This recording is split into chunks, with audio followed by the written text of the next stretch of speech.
तुमच्या दोघांच्या भेटीपासून सुरुवात करू आपण. आमचं तसं बघितलं तर अरेंज मॅरेज झालं.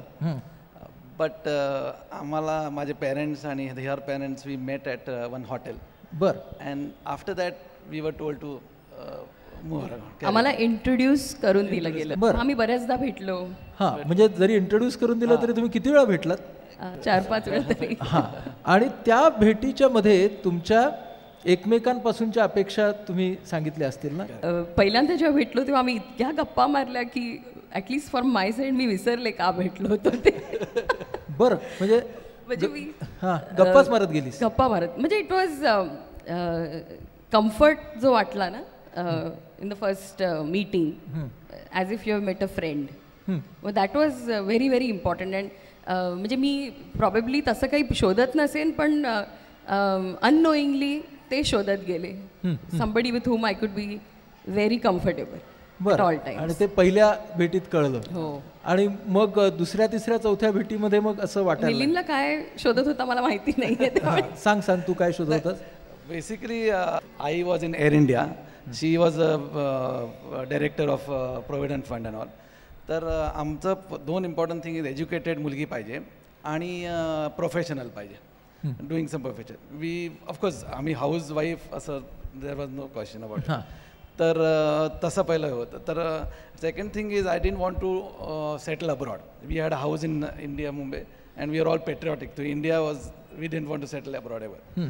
तर नॉर्मली डॉक्टर असेल तर नॉर्मली आपण 2 वर्ष अमेरिकेत जातो शिकायला पुढे. तर ते माझं शिकायला जायचं पण नॉट टू सेटल. हां, म्हणजे ते तुझं ध्येयच नव्हतं. हां. तर दॅट वॉज 2 इम्पॉर्टंट क्रायटेरिया की we will be settling in India Mumbai. And she can work. We don't want. That was the 2 important criteria, which I think she was more than happy. More than working. Because आमच्या आजूबाजूला आमचे इतके friends आहेत, मी बघते त्यांची lifestyle.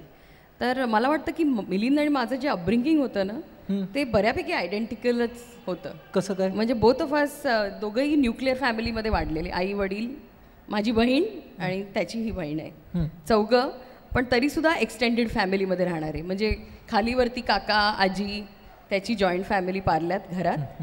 आणि आमचे गोव्याला जरी असले तरी अख्खा वेळ आमच्याबरोबर राहणारे. तो वीवर म्हणजे कॉन्व्हेंट एज्युकेटेड पण Marathi speaking nuclear family but in a joint family. आणि दोघांनी अगदी म्हणजे मी आधीपासून ठरवलेलं की म्हणजे लाईक ही सेड की तो इथून कुठे जाणार नाही आणि मीही. कारण दोघांनाही हे क्लिअर होतं की आईबाबांबरोबर राहायचं आहे. मग दॅट ती जी रिस्पॉन्सिबिलिटी क्लॅरिटी होती म्हणजे सुरुवातीपासून दोघांची. हां, आणि मला वाटतं जबाबदारीची स्पष्टता असणं ही गोष्ट फार महत्त्वाची आहे. आता ना तू म्हणालास तसं तुझ्या घरामध्ये उद्योजक असं कुणी नव्हतं आणि यांच्या घराच्या भोवती एक असं वलय होतं. तर तिथं तुला ह्या कुटुंबाशी जुळवून घेताना काही अडचणी आल्या का? नाही. The best thing which happened was my parents and her parents became so friendly and all. So that is the first important thing about a marriage. The in-laws should match, I think so. It was a coming together of two families. ते आम्ही म्हणजे we had decided that. And we worked hard म्हणजे to make that happen. म्हणजे दोघांनी खूप प्रयत्न केले. मला ह्याच्यामधून एक खूप महत्त्वाचं म्हणजे ज्याला गंभीरपणे आपण विचार करावा असं सूत्र आहे की नेहमी आपण मुलगा आणि मुलगी ह्या दोघांचं जुळावं आणि त्यांनीच आपला तालतोल सांभाळावा असा विचार करतो. पण तुम्ही थोडासा वेगळा विचार असा मांडताय की दोन्ही बाजूच्या कुटुंबांचं एकमेकांच्या बरोबर जुळणं हे तुम्हा दोघांचा तालतोल जुळण्यासाठी खूप आवश्यक आहे. हो, अगदी. हां, त्यामुळे हा त्यातला नवीन मुद्दा आम्हाला कळतोय. अदिती, तू सांग, याच्या घरामध्ये तुला ॲडजस्ट होण्यासाठी काय विशेष प्रयत्न करावे लागले? ॲक्च्युली खरं तर काहीच प्रयत्न करावे लागले नाहीत. म्हणजे आपण नेहमी म्हणतो की लिबरलमधून कॉन्झर्वेटिव्ह एन्व्हायरमेंटने यायला आपल्याला त्रास होतो. मी ॲक्च्युली कॉन्झर्वेटिव्हमधून लिबरल एन्व्हायरमेंटमध्ये आले. बरं. पण वेगळ्या तऱ्हेची ॲडजस्टमेंट लागते त्याला सुद्धा. कारण फ्रँकली माझी आई ही होममेकर हाऊसवाईफ होती. मिलिंदची आई करिअर वुमन होती. म्हणजे मी जेव्हा वाढत होते तेव्हा नेहमी माझ्या पुढे माझे वडील फार ॲम्बिशियस सक्सेसफुल बिझनेसमॅन असे दिसत होते आणि माझी आई परफेक्शनिस्ट होममेकर. म्हणजे आणि दोघांनी मला असं वाढवलं की तिची अपेक्षा होती की मी घर तिच्यासारखंच चालवावं आणि त्यांची अपेक्षा की मी बिझनेसमध्येही त्यांच्यासारखंच करावं. तर somewhere I was growing up very confused, कारण एका माणसात हे दोन्ही असणं शक्य आहे की नाही, कारण व्हॉट एव्हर. मिलिंदच्या आईबाबांना जेव्हा मी भेटले तेव्हा आईंना बघितलं, त्या करिअर वुमन होत्या हरसेल्फ, म्हणजे तेव्हाच्या BSc टेक इन फूड्स कॅम्पसमधून त्यांना गोल्ड स्पॉटमध्ये नोकरी मिळाली होती, पण तेव्हाच्या काळात बायका लग्नानंतर करत नसे म्हणून त्या घरी राहिल्या. And until Milind was 7 year old आणि नंतर त्यांनी एअर इंडिया जॉईन केली आणि then she was a math brain वगैरे असं. त्यामुळे मला खरं म्हणजे असं ॲडजस्ट करायला मला माझ्या घरात जे माझ्या वडिलांपासून मिळायचं ना ते मला मिलिंदच्या आईकडून मिळत गेलं. सो इनफॅक्ट आणि रादर फार more freedom, very free environment. बरं, कारण माझ्या आईवडिलांनी मला खूप प्रोटेक्टिव्हली वाढवलं होतं. मुली म्हटल्यावर ॲम्बिशनवर सगळं घातलं होतं अंगात, पण प्रोटेक्टिव्ह, कुठे जायचं नाही, काय करायचं नाही, कुठच्या वेळेनंतर, असं तसं. मिलिंदच्या घरात आधीपासून फारच वेगळ्या तऱ्हेचं फ्रीडम. घरात सगळी लोक बाहेर जाणारी, काम करणारी, वेगळ्या तऱ्हेचा रिस्पेक्ट, वेगळ्या तऱ्हेचं, म्हणजे सो इट वॉज म्हणजे मला फार आवडलं. In fact I became a little bit more free. म्हणजे आपण 26 वर्ष आपल्या आईला ज्या तऱ्हेने पाहिलं आहे, जी घर मॅनेज करते, आणि मग इथे येऊन रोल रिव्हर्सल ॲक्च्युली. कारण मिलिंदचे बाबा फार सेन्सिटिव्ह, फार लविंग आणि फार असे म्हणजे वॉर्म होते, जशी माझी आई आहे. आणि मिलिंदची आई अगदी ॲम्बिशियस, व्हेरी जस्ट लाईक माय फादर. त्यामुळे असं थोडा वेळ तो कळलं, म्हणजे कळेपर्यंत त्रास झाला की असे का वागत आहेत, पण मग बरोबर लक्षात आलं की हे उलटं कपल आहे. But we both got the same, म्हणजे लव्ह म्हणाल की अफेक्शन आणि एनकरेजमेंट. आज एवढ्या वर्षानंतर एकमेकांच्या यशामधलं तुमचं कॉन्ट्रीब्युशन काय? मोस्ट इम्पॉर्टंट, ती माझ्या प्रोफेशनमध्ये हे करत नाही, that is the most important. Interfere करत नाही. Important contribution. कारण आम्ही डॉक्टर्स लोकांना थोडंसं इगो असतो, हे असतो. तर because of our upbringing medical स्कूलमध्ये, मग रेजिस्ट्रार होतो, मग आम्ही कन्सल्टंट होतो, तर आम्हाला थोडं वॉर्ड बॉय स्टाफचं थोडं इगोइस्टिक असतं. तर ते तिने फाइंड आउट केलं की प्रोफेशनलबद्दल काही नाही, पण समजा मला आता नवं मशीन घ्यायचं आहे, मला नवं क्लिनिक चालू करायचं आहे, डॉक्टरच्या पार्ट्याज ऑर्गनाईज करायच्या आहे, ब्रोचर लिहायचं, त्याच्यात शी वॉज ॲब्सोल्युटली हेल्पफुल मी. म्हणजे तुला मॅनेजमेंट इनपुट तिने दिले सगळं. हां, एक्झॅक्ट. आणि मेडिकल इनपुट तू तुझ्याकडे ठेवलेस, हे तिचं कॉन्ट्रीब्युशन. आणि त्याचं कॉन्ट्रीब्युशन तुझ्या करिअरमध्ये? मिलिंद माझा सर्वात मोठा क्रिटिक आहे खरं म्हणजे. बरं. प्रोफेशनली म्हणजे घरी जेव्हा आमची छोटी मोठी भांडण झाली की तो म्हणतो तू HR स्वतःला कशी म्हणतेस, म्हणजे HR पर्सन असती तर हे व्हायला नको होतं बेसिकली.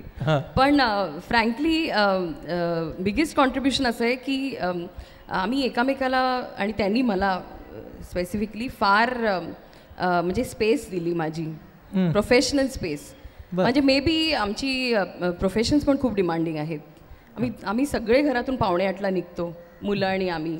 बरं, तुम्ही ते जरा मला सांगा, तुम्ही सगळे सकाळी 7:45ला घरातून निघतो. 7:45ला मुलं बसनी शाळेत जातात, मिलिंद शुश्रूषा हॉस्पिटलला सकाळी जातो आणि तू ऑफिसला? मी ऑफिसला जाते. बरं, त्यानंतर मी कधीही 6:30 पर्यंत, 6:30 ते 6:45च्या दरम्यान घरी यायचा प्रयत्न करते. आणि त्याचा दिनक्रम? मिलिंद माझं टायमिंग 2 आहे. काय, मी सकाळी 8 वाजता जातो शुश्रूषा हॉस्पिटल तिकडे, आणि नंतर माझ्या प्रायव्हेट प्रॅक्टिस वेले पार्ले ईस्टला आहे, तिकडे 1 वाजेपर्यंत असतो. तर 1:30-1:45 परत मी घरी येतो जेवायला, आणि मी अराउंड 4:30 पर्यंत असतो. म्हणजे आता मुलं जेव्हा लहान होती ना, तर 1:30 ते 4:30 शाळेतून ती घरी येणार. They always had Milind. तो लंच आम्ही एकत्र घेतो मुलांबरोबर. हा, आणि मुलं पण आता आणि नंतर मग मी 6:30ला येते, त्यामुळे 4:30 ते 6:30 ही 2च तास त्यांना कोणी एकही पेरेंट नसायचं. आणि मग मिलिंद 4:30ला जे जातात ते रात्री अगदी 8:30-9ला घरी. म्हणजे आम्ही एकामेकाला सकाळी 7:45 ते रात्री 8:30 भेटत नाही, पण आमची मुलं म्हणजे मुलांकडे एक पेरेंट सतत 2 तास सोडून मुलं. This is really worked very well for us. म्हणजे अजूनपर्यंत 2008 नंतर काय फरक झाला तुमच्या दिनक्रमामध्ये? फरक दिनक्रमात खास नाही. आम्ही जसं रुटीन, तो पण मुलं मोठी झालेली होती. तर मोस्ट इम्पॉर्टंटली म्हणजे दॅट वॉज गुड. पण अजूनही त्यांना सगळ्यांना माहिती आहे की जेव्हा परदेशी दौरा असतो माझा, तेव्हा 24 तास आधी मला वेड लागतं असं म्हणतात ते सगळे घरात. बरं. I start losing it. कुठचा तरी स्ट्रेस असेल तो मला समजत नाही, कारण I don't feel the same comfort as I use to feel जेव्हा आई असायच्या घरात. म्हणजे मला वाटतं की आता I am doing something wrong, living the family, going away internationally, लांब जाते असं. आणि तुला खूप प्रवास करावा लागतो. हो तसं म्हणजे खूप म्हणजे मी जाते अगदी गेले की 2 दिवसासाठीच जाते. Not long durations but many times. त्या सगळ्याच्या मध्ये घर तुला मॅनेज करावं लागतं. आणि ते तू कसं करतोस? काय आमच्याकडे आधीपासून since my parents were working both of them, आमच्याकडे 24 hours हेल्प असायची, सपोर्ट स्टाफ. आणि जे सपोर्ट स्टाफ माझ्या आई बाबांमुळे ती आता सिनियर झाली आहे, तर आम्ही ती घरच्यासारखीच आहे. म्हणजे तिला आमच्याकडे ती आता आमची एक्सटेंडेड फॅमिली झाली आणि एक कुटुंब आहे. म्हणजे बाबांकडे जे कंपाऊंडर होते त्यांचीच ती कोण मावशी, तीच आमच्या घरात, मग त्यांचाच कोणतरी भाचा आमचा ड्रायव्हर. तो we are now an extended family. तर तसं बघितलं तर 2 आमच्याकडे सिनियर लोक आहेत, बायका, तर ते ऑलमोस्ट 30 वर्षापासून आहे. तर त्याच्यामुळे मला एवढा हे करायला लागत नाही. फक्त माझ्या रात्रीच्या पार्ट्याच बंद करायला लागतात जर असेल तर. म्हणजे तसं असेल टाइम म्हणजे मुलांच्या बरोबर राहावं लागतं. ही कारण रेडिओ म्हणजे आमच्या प्रोफेशनमुळे वन्स इन अ वीक आमच्याकडे काहीतरी फार्मा पार्टी असते का कॉन्फरन्सेस असतात किंवा तरी असतात, चालू असतं न्यू लॉन्चमुळे. तर हे सगळं म्हणून that is the only adjust करायला लागतं, बाकी ॲब्सोल्युटली. तुम्ही ज्या पद्धतीने काम करता त्याचा मुलांच्या दृष्टीने तुम्हाला फायदा तोटा काय जाणवतो? फायदे म्हणजे असं मला वाटतं की त्यांच्या पुढ्यात they are seeing 2 individuals who are म्हणजे ज्यांना हाय वर्क एथिक आहे. कारण ते रोज सकाळी उठून आम्हाला कामावर जाताना बघतात आणि ते आम्ही रोज करतो, म्हणजे कॅज्युअल नाही आहे ते एथिक. त्यामुळे त्यांच्या पुढ्यात असे आय डोंट थिंक महिका किंवा मी एक दोघंही असा ऑप्शनच समजतात की they will not do anything professionally, not as a profession but work wise. म्हणजे they know that they have to contribute. तो पॉझिटिव्ह भाग एक मला वाटतो. तुमचे कोणते गुण त्यांनी घेऊ नयेत असं वाटतं? मी ऑफकोर्स अदिती पण आम्ही खूप एक्सरसाइजबद्दल लेझी आहे. म्हणजे आणि आम्ही फूडीज आहोत. म्हणजे मला जेवण बनवायला आवडतं आणि त्याला खायला आवडतं आणि जिभेवर ताव नाही, कंट्रोल नाही. मिलिंद मला नेहमी सांगत असतो की सकाळी तू शिवाजी पार्कला एक चक्कर मारून ये 2, ऑफिसला लेट गेलीस तरी काय हरकत नाही, तुला जायचं आहे ना ऑफिसला, so go for a walk. म्हणजे maybe you have to do the exercise as part of your work responsibility also. बरोबर. आता तुम्हाला मी तुमचे काही कसोटीचे क्षण विचारणार आहे. अदिती, तुला आई म्हणून तुझा आत्तापर्यंतचा सगळ्यात कसोटीचा क्षण कुठला वाटतो? ॲक्च्युली आमच्या पर्सनॅलिटीज अशा आहेत की मी जरा बिंदास आहे आणि म्हणजे मुलांना ढकलते सगळीकडे पुढे पुढे. आणि Milind is very caring, very sensitive, very worrying, pretty अँशियस. आणि मे बी बॅलन्स करण्यासाठी माझी थोडी मी अँक्झायटी कमी केलेली आहे. त्यामुळे मुलांना दरवर्षी शाळेतून ट्रिप्सवर जाण्यासाठी ॲप्लिकेशन्स हे येतात, ऑपॉर्च्युनिटीज असतात आणि ते they are always asking us की जाऊ का इथे, जाऊ का तिथे. आम्ही अजूनपर्यंत त्यांना नाही म्हटलं होतं. तर महिका 13 वर्षाची झाली गेल्या वर्षी, म्हटलं आता मोठी झाली आहे, she can take care of herself काही असलं तरी. तर ती जयपूरला गेली होती आणि गेली आणि तिथे तिला सर्दी झाली खूप. आणि एक दिवस संध्याकाळी तिने तिथून मला फोन केला. त्यांना मोबाईल फोन्स वगैरे अलाउड नाही आहेत शाळेत न्यायला आणि वन्स अ डे त्यांना they can call the parent when they are away. तर तिचा आवाज मला जरा अगदी हे वाटला खूप. आणि म्हटलं काय झालं? तर ती म्हणाली मला जरा सर्दी झाली आहे मम्मी आणि इथे थंडी खूप आहे. आणि मी म्हटलं मग आराम कर, आज तू जाऊन झोप, टीचरला सांग. मग थोड्या वेळाने माझा मुलगा आला मेघ आणि म्हणाला की तिने दुसऱ्या एका मैत्रिणीला, आमच्या बिल्डिंगमध्ये राहणाऱ्या मैत्रिणीला फोन केलेला आणि तेव्हा ती रडायला लागली. ती म्हणाली मला खरंच बरं नाही आहे. ते ऐकल्यानंतर मी रात्रभर रडत बसले होते. आणि मिलिंद काय असेल ते त्याच्या प्रोफेशनल वर्कनंतर त्याची एक फ्रेंड्स गेट टुगेदर होतं, ते सुद्धा आरामात करून आला बिंदास आणि रात्रभर झोपला सुद्धा. So it was very funny for me की मी जी बिंदास होते I was the one who was suffering the whole night. आणि Milind, who otherwise seems very अँशियस, was saying she is there, teachers आहेत, तू तिच्याशी बोलली आहे, तिला सगळं माहिती आहे काय करायचं ते. फक्त सकाळ उठून म्हणाल तुला फ्लाईट घेऊन जायचं आहे का तिच्याकडे, तर जा. Because I was so distressed. तर मला ते पहिल्यांदा लक्षात आलं की मला जे वाटतंय की I am that kind of parent who gives freedom, doesn't bother, तितकी मी नाही आहे. म्हणजे I probably also equally sensitive. बरोबर. वडील म्हणून तुझं टेस्टिंग मुवमेंट? तसं मला काय आठवत नाही, पण बेसिकली आई वडील माझे एका वर्षात गेले, त्याच्यानंतर मला जरा स्ट्रेस होता. बरोबर. 1-1.5 वर्ष, कारण I was very close to my mother. तर मुलांबद्दल मला माहीत नाही मी बरोबर वागत असेल का काय, म्हणजे because of the stress and the slight depression असेल, काही असेल. पण I went through and Aditi supported me, my sister supported me, so it went off well. आता काय, आता मुलगी 14 वर्षाची झाली आहे, तर आता स्ट्रेसफुल मुवमेंट चालू होतील असं मला वाटतंय. नवरा बायको म्हणून तुमचा कसोटीचा प्रसंग? नाही, मिलिंद ॲक्च्युली म्हणजे आमची खूप छोटी छोटी भांडणं होतात. छोटी भांडणं होतात? हा, ते कसं रोज छोटी भांडणं होतात? अच्छा, म्हणजे काय होतं, म्हणजे छोटी सुट्टी आणि छोटं भांडण. म्हणजे आम्ही बिझनेसमध्ये म्हणतो ज्याला स्मॉल बॅटल आणि बिग वॉर म्हणतो ना, तर माझ्या लक्षात आहेत की सगळी बॅटल्सच आहेत, म्हणजे वॉर नाही. वॉर नाहीये. इथे जमलेल्या आईबाबांना आणि इथे जमलेल्या विद्यार्थ्यांना जाता जाता तुम्ही काय सांगाल जगण्यातल्या ताल आणि तोलाबद्दल?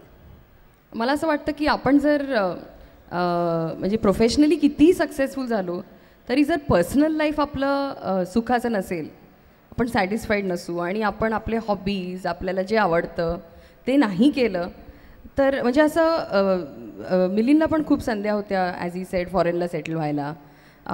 मला बिझनेसच्या दृष्टीने बिझनेस नेटवर्किंग ज्याला म्हणतो, जे जनरली डिनरवर होतं, ते एक म्हणजे करायला आवडत नाही, ही वेगळी गोष्ट, पण करायला लागतं कधी कधी, पण मी अजिबात करत नाही.